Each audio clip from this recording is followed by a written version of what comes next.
Museum of the Prefecture of Police in Paris showcases the most amazing collection of artifacts in France's history of crime. The spy hole through which Dr. Petiot watched his victims agonize. The thin rope used to strangle Bailiff Gouffet.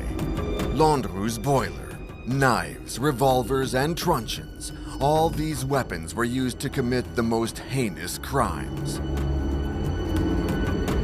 Since the 19th century, the police has relied on science to solve its investigations. Anthropometry, the study of the human iris, graphology, and morphopsychology are used. Inside the museum's archives, the reports of the investigations, the transcripts of the interrogations, and the sketches of the crime scenes take us along the bloody trail of the most terrible murderers in history. Rodez, 1817. The former imperial prosecutor, Antoine Bernardin Fualdès, is found floating in the waters of the Aveyron River. His throat is slit. With this news, the city ignites. And in this borough of 6,000 inhabitants, the affair quickly focuses on the settling of scores. In the midst of France's so-called restoration, where Bonapartists and Royalists are at each other's throats, there emerges the shadow of a political conspiracy. Rumors and false testimonies will be told one after the other in court. The Fualdès trial marks an important stage in legal history because it was the first trial of the era of the media. For over 3 years, the trial impassioned crowds throughout Europe and even in the United States. The greatest writers of the 19th century, Gustave Flaubert, Victor Hugo, and Honoré de Balzac even wrote about Fualdès. Géricault painted The Assassins of Fualdès in 1818. It's now on display at the Musée des Beaux-Arts in Paris.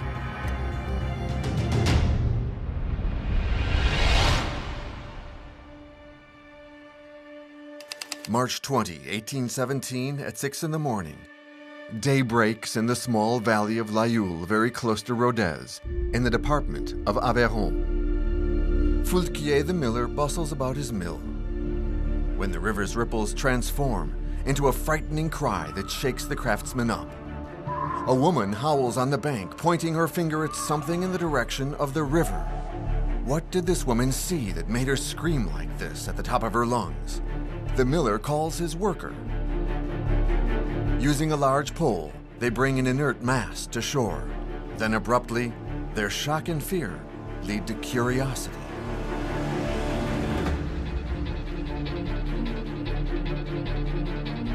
It's the corpse of a man. Hoisted on the bank, the witnesses detail the stranger. He's wearing a frock coat, gray cloth trousers, and a high white tie. He is an upper-class gentleman.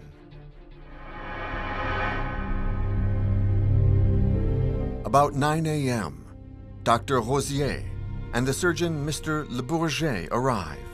Curious onlookers are pushed aside, while the experts examine the victim. Next to the body, the doctors are stunned. They consult with each other and wonder how a thing like this could have happened.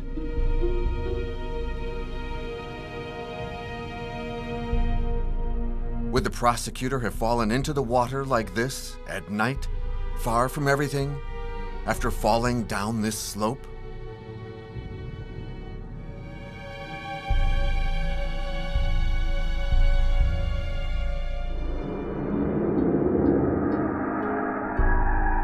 They strip him and search for clues. In one of the jacket pockets, they find a perforated handkerchief. Le Bourget, the surgeon, cuts off the magistrate's tie. His murmur of disgust attracts attention to the neck. It's been cut with a 10-centimeter deep wound. Fualdès, the prosecutor, has had his throat slit. Examination of the irregularly edged wounds revealed that the larynx muscles, the jugular veins, and the carotids had been sliced by a poorly sharpened knife or a bad razor. His blood must have gushed out. As the prosecutor's body is being transported to Rodez, Commissioner Constance looks over the pieces of evidence on his desk. The handkerchief from inside the jacket, which would have been used as a gag, and especially Fualdès' silver-knobbed cane that was brought in by Mrs. Chasson, the baker, on Rue des Hebdomadiers, one of Rodez's more disreputable streets, 4 kilometers from the spot where the corpse was found.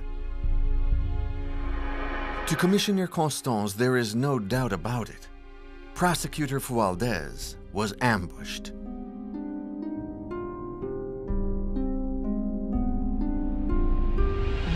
Three days before the crime, the village hosted a happy spring fair. Today, however, Rodez is in shock. Let's hear from Jean-Philippe. Une fois à Rodez, c'était le grand moment où cette ville un peu perdue, recroquevillée sur sa colline, s'acoquinait avec toutes les campagnes et des pays plus lointains. Donc il y avait des vendeurs de mules, des vendeurs de toiles grossières. Tout le monde venait faire la foire de Rodez qui durait plusieurs jours. C'était l'occasion pour tous ceux qui tenaient des beuglans, des tavernes, de faire tourner le commerce. Donc ça finissait très tard. Et ça montrait aussi que Rodez était restée finalement une ville paysanne, puisqu'on élevait encore des cochons dans les rues. Il y a encore une rue qui s'appelle la rue du Toit, donc c'est un égout, un cloaque à ciel ouvert.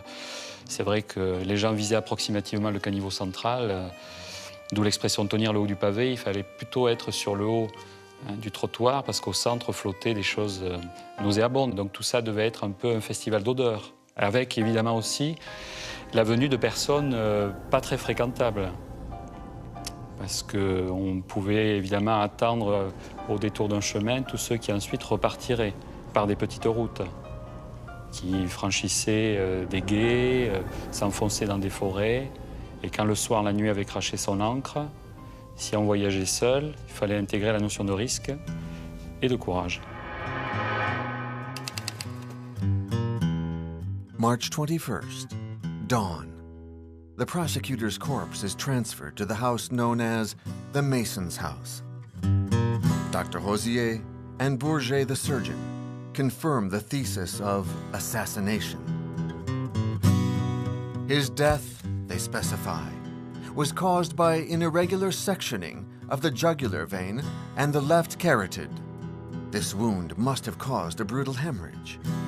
It seems to have been done by a badly sharpened knife, which the assassin used as a saw. Mr. Fualdès, the report concluded, must have had his throat slit and bled to death on the spot.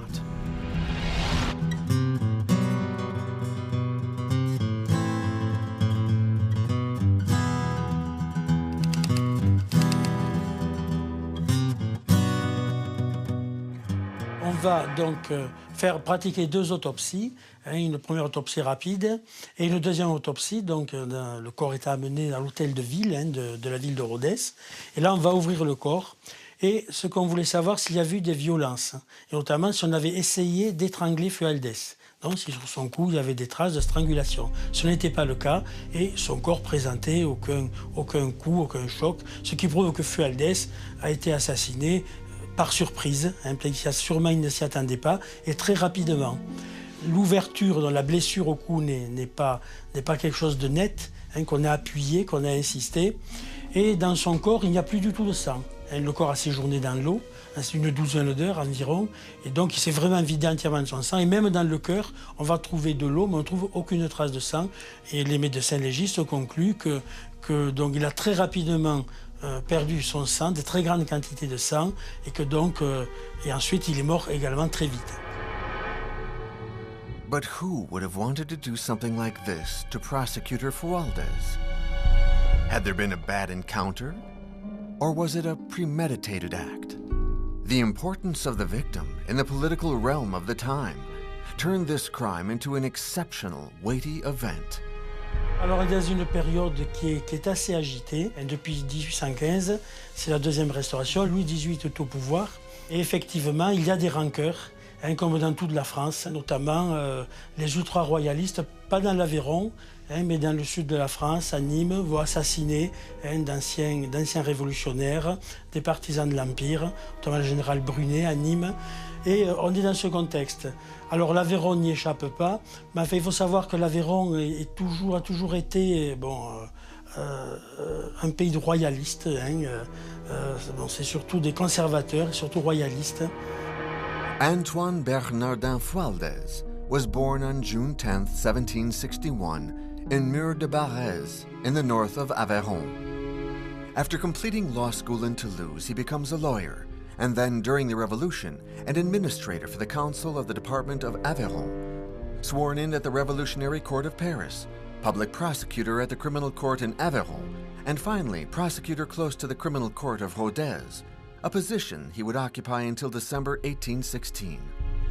A Republican in line with the Empire and dignitary of the Rodez Freemasons, Fualdès had a charged political past. He sat as a juror in the lawsuit of Charlotte Corday, who had assassinated Marat, and that of General Custine, accused of high treason against France. On this occasion, his defense was taken, which caused him to be vilified by the crowd.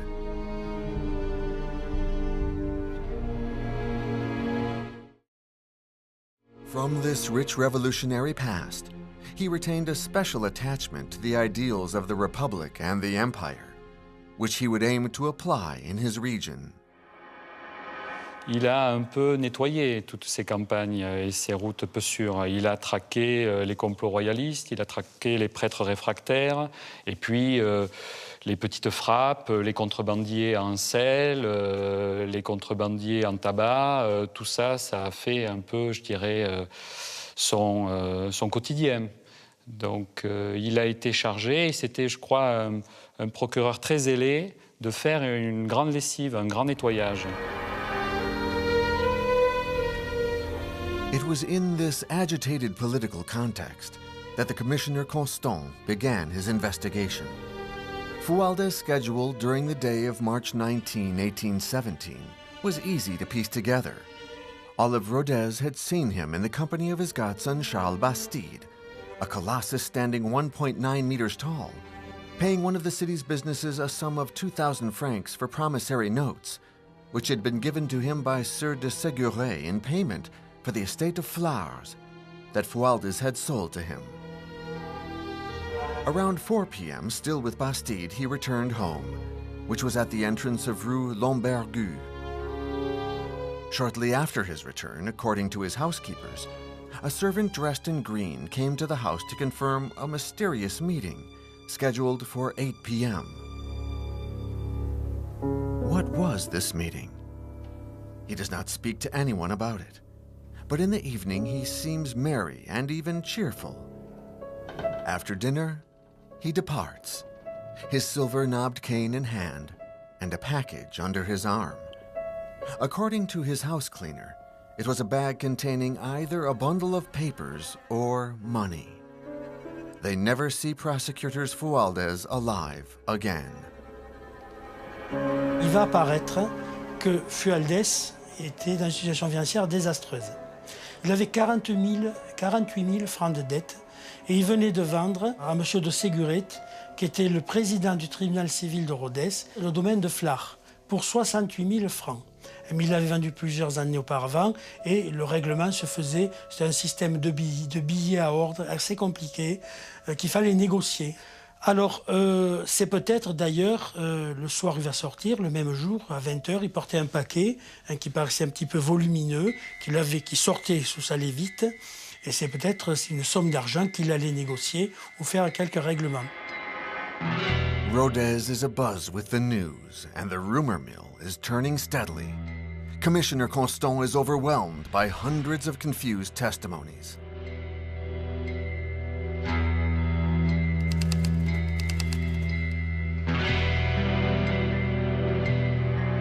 Alors les gens immédiatement disent « Bah, c'était la foire ». C'est les Espagnols.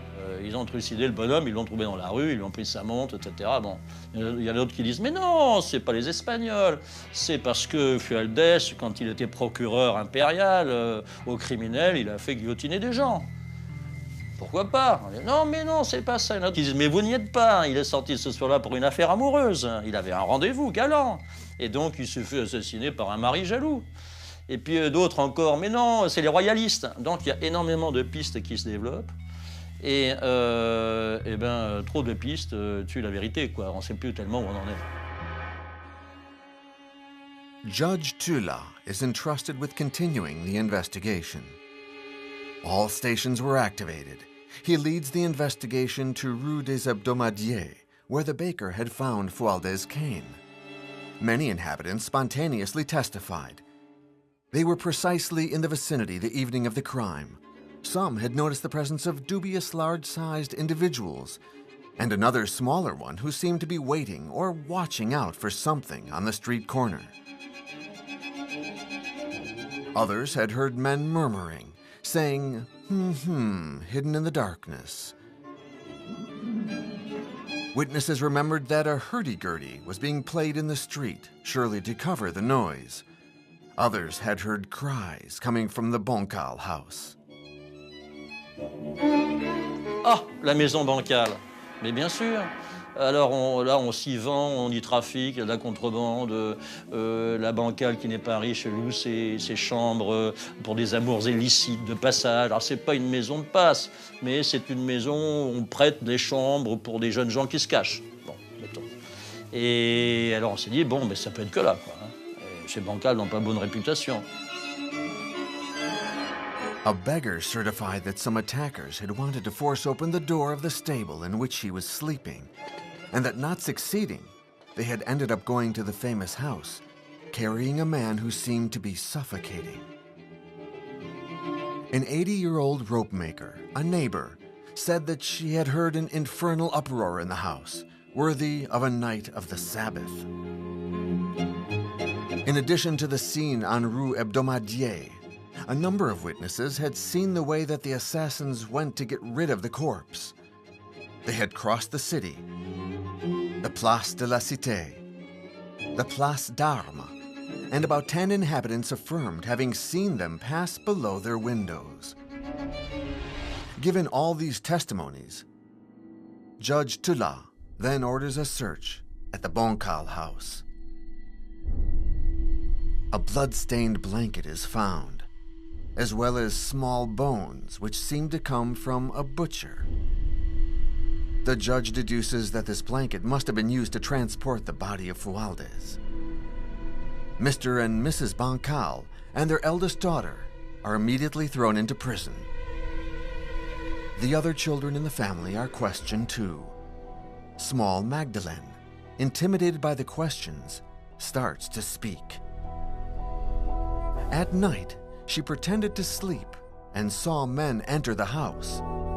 They were carrying the body of a man who had been killed with a knife. Her father was holding the corpse by the feet. Her 5-year-old brother, Alexis, confirms this. These revelations incite others to testify, both adults and friends of the children who were told things in secret. A cabaret manager, Rose Ferral, pointed out that Jean-Baptiste Collard, Joseph Missonnier, Bousquier, and Bach had all drunk at her place. They went in and out of the cabaret at around 8 and 9 o'clock. They were certainly on the lookout. They were arrested. These men did not have a good reputation. They lived off small jobs. And in the eyes of the judge, they were suspicious, especially Collard, who lived in one of the rooms at the Bancal house with Anne Benoit, who was also arrested. Everyone was satisfied with these arrests. But the brains behind the operation, who were thought to be among the ultra-royalists, remained at large. En 1814, c'est la fin de l'Empire. Le premier empire commence à se désagréger et les ultra-royalistes, très présents dans le département de l'Aveyron, en février 1814, sentant que c'est la fin de l'Empire, décident de proclamer Louis XVIII à Rodez, roi de France. Donc on se réunit au château de la Goudalie, à quelques encablures de Rodez, sur le Causse, dans une très grande maison, une très grande propriété. Il y a à peu près 200 conjurés. On fabrique des cartouches, on fabrique des drapeaux, et puis eh bien, on se prépare à attaquer Rodez. Alors, à Rodez, on a des complicités, évidemment. Le préfet est complice, il fermera les yeux, on laissera les portes de la ville ouvertes, la gendarmerie ne bougera pas trop. Et puis, une fois qu'on sera rentré dans Rodez, on libérera les prisonniers russes et espagnols, parce qu'il y avait des prisonniers des guerres de l'Empire qui étaient là. Ça fera des hommes en plus. Et puis, eh bien, on prendra la ville. Et Rodez sera la première ville de France à se donner au roi. Or, le complot échoue, parce que juste à côté de la Goudalie, il y a deux propriétés. Il y en a une qui appartient à un certain Josian et une autre qui appartient à un certain Bastide. Et il semblerait que Fualdès ait reçu des informations sur ce complot à ce moment-là, peut-être par le voisinage, et justement par ses deux amis. Fualdès fait échouer le complot. C'est-à-dire qu'en pleine nuit, on vient annoncer aux conjurés de la Goudalie que l'affaire est manquée, qu'il faut partir en vitesse, il faut déménager, et tout le monde s'enfuit un peu partout, dans tous les châteaux du secteur. Et ça sera un petit peu plus tard, un mois plus tard, qu'effectivement Louis XVIII sera proclamé roi de France, mais à Bordeaux. Rodez, à cause de Fualdès, a laissé échapper cette chance en quelque sorte, enfin, cet honneur pour les royalistes.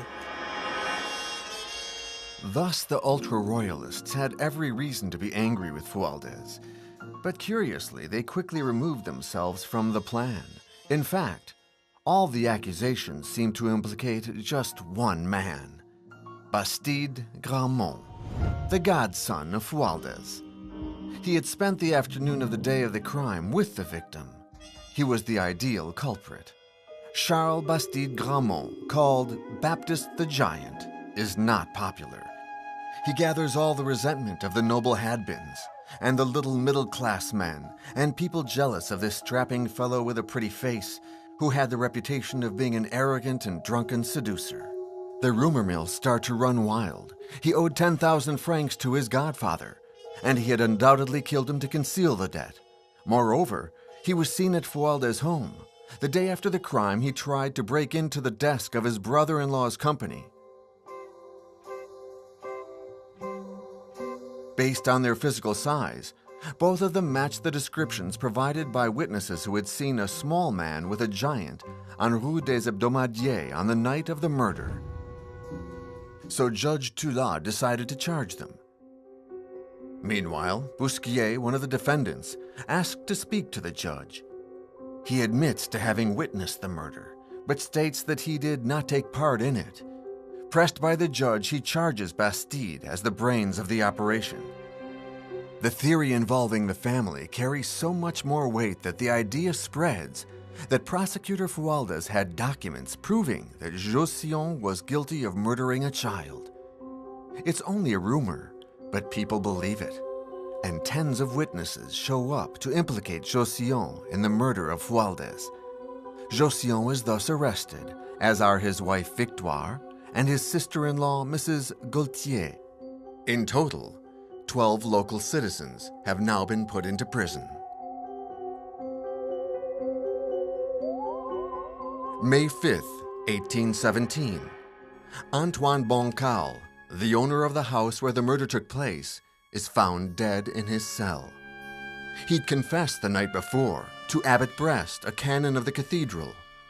His confession, reported by a mysterious writer who accompanied the abbot, is full of improbabilities, but the document will be included in the file.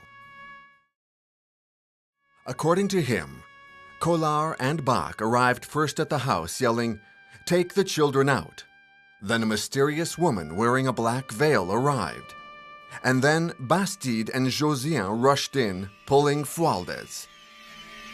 After having forced the poor prosecutor to sign some papers, Bastide gave the signal, and Collard attacked Fualdès with a knife. Bousquier confirms this version and tells him about the presence of a woman.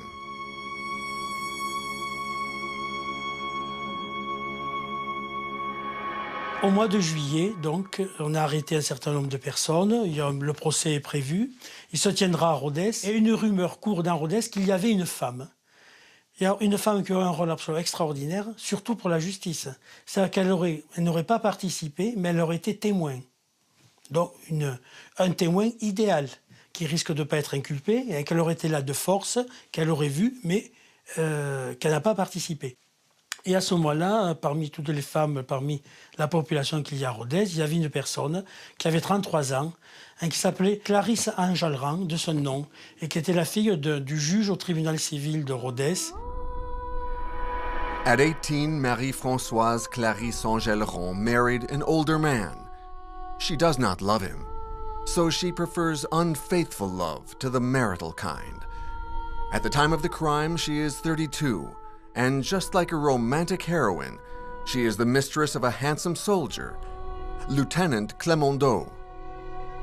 They have a passionate relationship. During a very heated discussion, she tells her lover that she was present at the Boncal house the night of the crime. Rumors spread so quickly through Rodez that in less than 2 days, Clarisse Monzon becomes the key witness in the investigation. Clarisse Monzon, c'est un personnage qui s'ennuie dans un Rodez qui n'est pas à sa mesure. Sa mesure, c'est quoi? Elle rêve d'une vie romanesque. Elle disait que son mari n'était pas sorti à ses rêves. Elle a un fils, elle s'ennuie terriblement, donc elle fait un peu de marivaudage avec un général, un militaire installé à Rodez, et peut-être pour être un peu intéressante à ses yeux, puisque tout le monde parle de ça à Rodez, et ben elle dit, ben moi aussi j'ai vu. Et elle va évidemment être, je dirais, le venin le plus nocif. Il y a des venins plus ou moins dilués. Elle, c'est pur.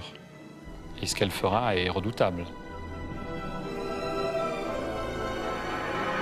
For President Enjolras, the presence of his daughter at the scene of the crime is highly improbable.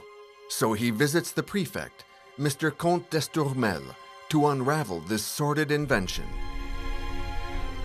The prefect confirms the charges. It is a case of slander. Mrs. Monzon gave precise details to Lieutenant Clemendeau. Mr. the Prefect, you know full well this lieutenant is a vulgar womanizer. I know that he is my daughter's lover. As for the rumors for your daughter, Mr. Provost, there are also other insinuations about business interests, linking you to Josiane, who is one of the defendants. If you refuse to collaborate, people may detect disregard or maybe complicity. The prefect is threatening Enjolras, who already sees himself sitting with the accused Josiane, Bastide, and all the others. He's trapped. His daughter has to confirm her presence at the scene of the crime. Le préfet d'Estourmel, de suite, il voit qu'il y a un témoin. Et que ce témoin est un témoin précieux. Et c'est un ange envoyé du ciel qui va permettre de déchirer le voile noir. C'est le titre d'une crise de l'époque. Le voile noir qui s'étale sur Rodez au sujet de cette affaire. Et le préfet, bien sûr, va immédiatement convoquer Clarisse pour lui faire avouer, pour lui faire dire si elle était ou non dans la maison. Donc ça va être très compliqué. Et à partir de là, Clarisse va être piégée. The next morning, a bailiff picks up Clarisse and takes her to the prefect. First, she denies any involvement. The whole town of Rodez, the magistrates, her father, knew what she had told Lieutenant Clemendeau, even if wrongfully and out of defiance. She is pressured to report facts that she affirms she never witnessed.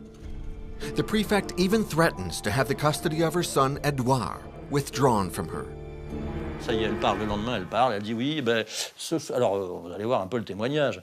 Ce soir-là, je me promenais dans cette rue, j'ai eu peur de certaines personnes, alors comme certaines personnes me faisaient peur, je suis rentré précipitamment dans une maison, là je suis tombé sur un monsieur qui m'a dit « Oh là là, mais attendez, vous êtes dans une mauvaise maison, cachez-vous dans ce cabinet vitré ». Et pendant qu'elle était dans le cabinet vitré, le crime a eu lieu. Mais elle n'a rien vu, elle n'a rien entendu, elle n'a reconnu personne. Et puis d'ailleurs, elle raconte qu'elle était déguisée en homme.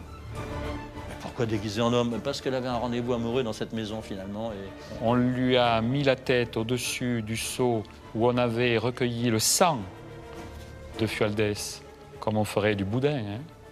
Et alors la rumeur racontera, le lendemain, que le sang aurait été donné à manger aux cochons pour effacer les taches, et que ces cochons qu'il aurait avalés, lapés, seraient morts quelque temps après. The trial starts on August 18, 1817, at the Criminal Court of Rodez, which at the time was held in the old Cordelier convent. The defendants Bastide, Josian, Collard, Anne Benoit, and Bach are brought in first, followed by Bousquier, the widow Boncal, and Missonnier. The reading of the indictment includes all of the rumors that have been circulating since the crime occurred. The prosecutor general, Juan de Siron, representing the public, starts a sordid account of the murder. The victim was dragged through the Boncal house. He was laid out on a table and his throat slit open with a butcher's knife. His blood was collected in a bucket and given to a pig that could not finish it. In the court, women gasp in horror and cry out. The 10,000 francs that Bastide owed Fualdès are invoked. The prosecution claims this is the motive for the crime. Nearly 320 witnesses will take the stand, 80 of whom testify against the accused, but whose testimony will not be taken into account. The accusation's entire case is based on suppositions and fabrications, such as the famous hurdy-gurdy players that masked the cries coming from the Boncal house. The musicians explained that they did not play at 8 p.m., but rather at 6 p.m. on the corner of the street. Magistrates thus conclude it must have been another troupe of musicians, and their testimony is not retained. But everyone is waiting for the arrival of the mysterious veiled woman, Clarisse Monzon. Et alors là, Clarisse va faire le spectacle. C'est-à-dire, quand elle est en difficulté, elle s'évanouit. Elle prend des attitudes théâtrales. Elle s'exprime par onomatopée ou en disant des mots dépourvus de tout sens. Enfin, on ne peut pas comprendre ce qu'elle dit, ce qu'elle veut. Elle s'évanouit fréquemment. Donc, on n'arrive à aucun résultat. Et donc, on ne saura pas si elle était vraiment donc, dans la maison bancale. It's apparent Mrs. Monzon does not want to play the role of the exemplary witness that the magistrates of the court would like. The trial continues. The testimonies are unclear, and when it comes to the witness who is expected to reveal the truth, she's evasive. She addresses the accused. "Admit it," she cries. And at Bastide, who fears for his life, she says, "Save me from these assassins."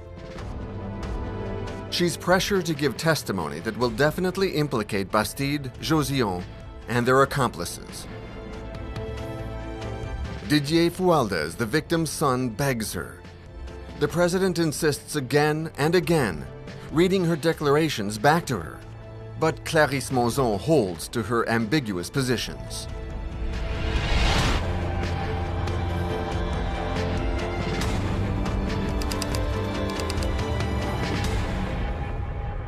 Ce qui est extrêmement étonnant aussi, c'est l'attitude de Madame Monzon, mais plus encore la manière dont cette attitude est relevée par les magistrats, par des gens sérieux. Aujourd'hui, on l'a mis de côté. À cette époque, elle est interrogée, elle fait semblant de s'évanouir, le procès s'arrête, on attend qu'elle revienne à elle-même. C'est complètement hallucinant, ça. Je crois malgré tout que les magistrats à cette époque-là n'avaient qu'une peur, c'était que le crime soit un crime politique. Parce que ça mettait en cause tout un tas de gens qui n'étaient peut-être pas totalement innocents. September 3rd. When the final arguments begin, the case is no more advanced than it was at the beginning of the trial.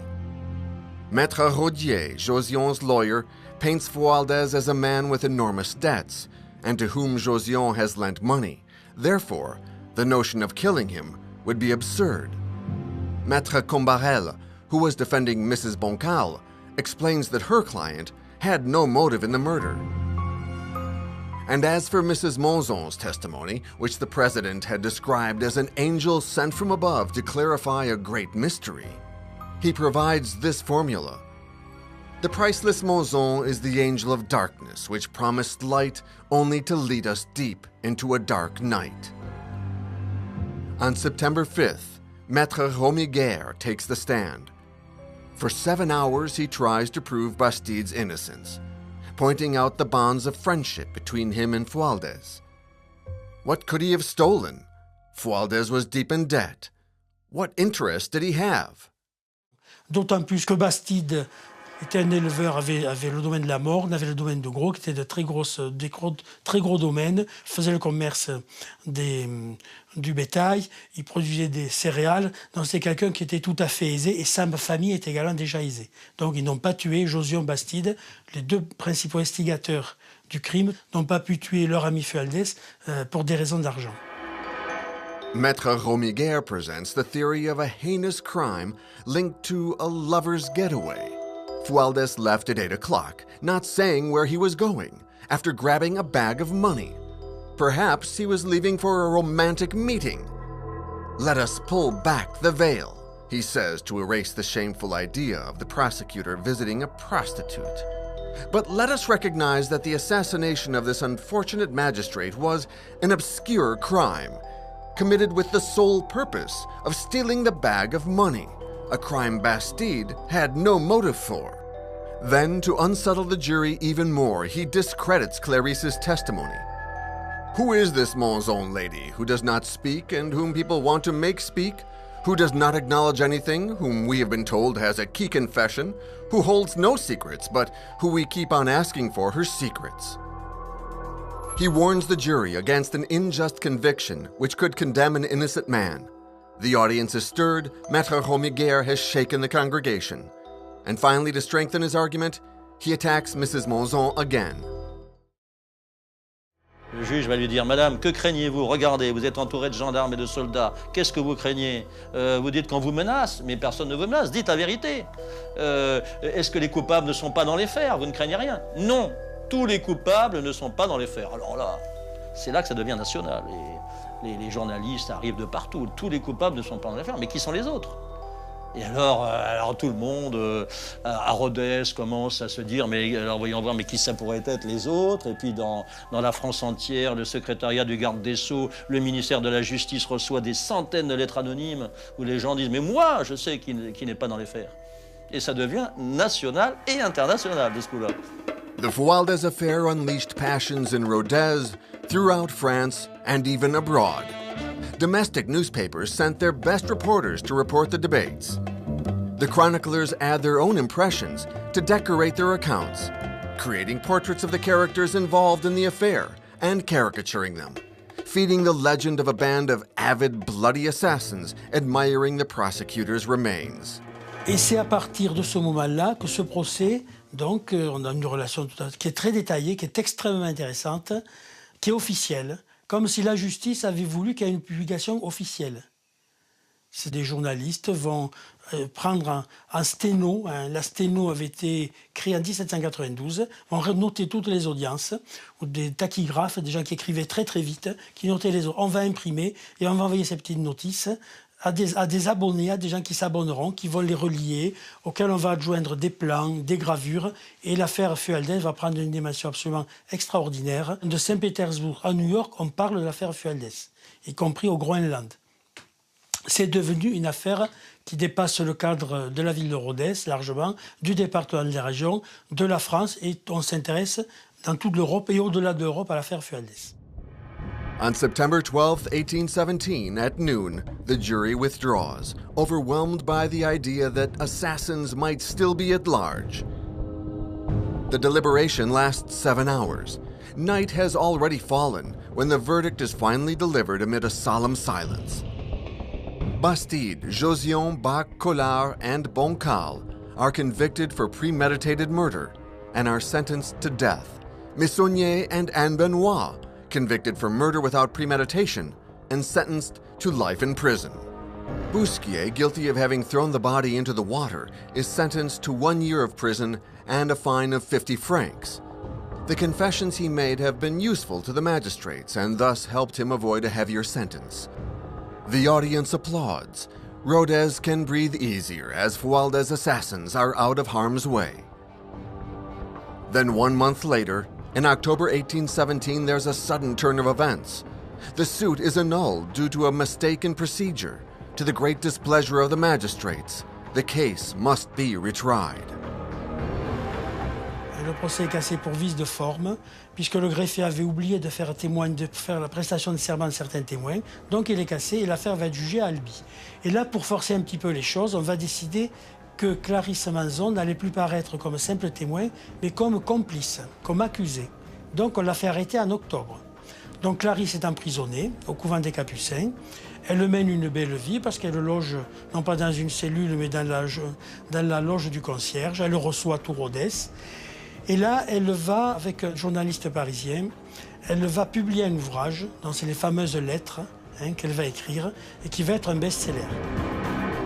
On January 19th, 1818, Bastide, Josion, Collard, Bach, and Missonnier have their legs shackled and they're transferred to Albi.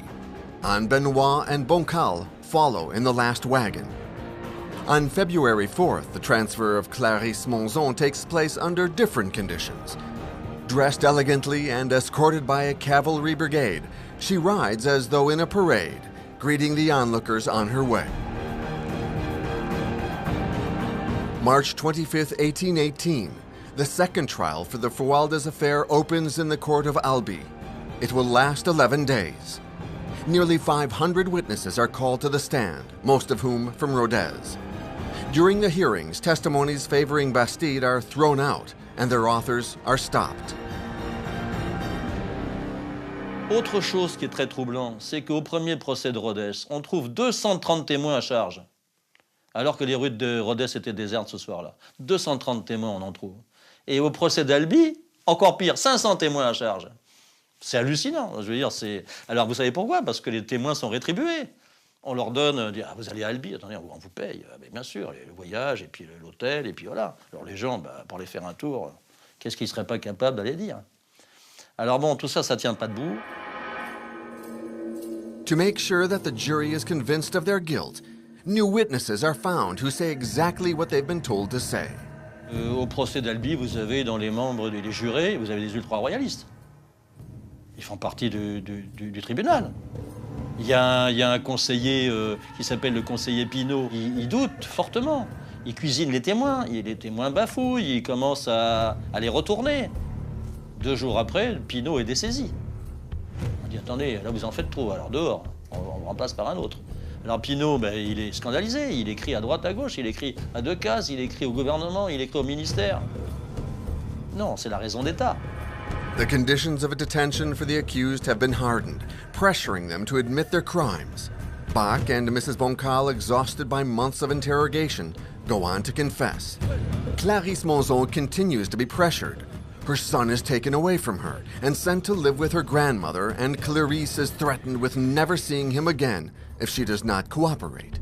Finally, she yields, and at the hearing on March 30th, acknowledges her presence at the scene of the crime. When I entered the kitchen, there was nothing on the table, but blood was flowing into the bucket like a fountain. I realized that someone had had their throat slit. Between her fits of fainting, she explains that she was waiting for someone on Rue des Hebdomadiers when a commotion occurred and a man pulled her into the Boncal house, that she was thrown into a cabinet, and then she fainted. When she woke up, a man wanted to slit her throat, but another man saved her. Il y a deuxième révélation de Clarisse Monzon. À un moment donné, il y a une discussion terrible entre Clarisse Monzon et Bastide Gramont, qui est l'homme, l'accusé qui a le plus de personnalité. Et à un moment donné, connaissez-vous cette femme? Non, je ne la connais pas, dit Bastide. Alors, ils sont censés être complices. Hein. Comment, dit Clarisse, tu ne me connais pas? Elle le tutoie. Et tu as voulu m'égorger. Alors là, ça, c'est la grande déclaration qui va faire condamner Bastide Gramont. Là, ils sont cuits. Là, je veux dire, à partir du moment où elle dit « tu as voulu m'égorger », donc elle était là, donc il faisait partie des assassins, donc là, c'est terminé, quoi. On May 4th at 7 p.m., the jury delivers its verdict. Bastide, Josion, Collard, Bach, and Boncal are sentenced to death, and Benoit to life in prison.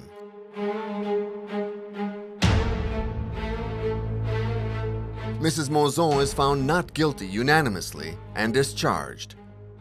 The lovely Clarisse could not stop herself from concluding the trial by addressing the jury. Sirs, you judged well. Your consciences can be settled.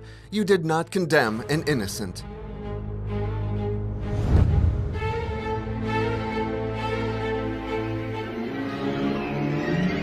King Louis XVIII refused to show clemency for Bastide, Josillon, and Collard. They were executed on May 30th, 1818, in Albi, protesting their innocence all the way to the scaffold.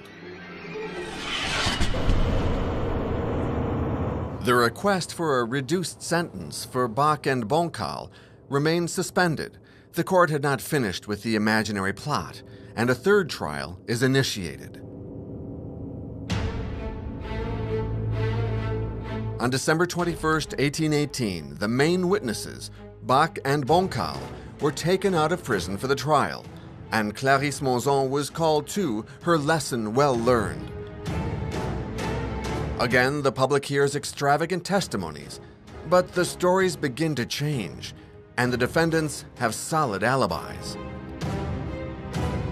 It becomes obvious that the witnesses have misrepresented the facts. Boncal affirmed he had participated in the bloody orgy, and Clarisse Monzon swore she'd seen more than 15 assassins around the table where Fualdès bled.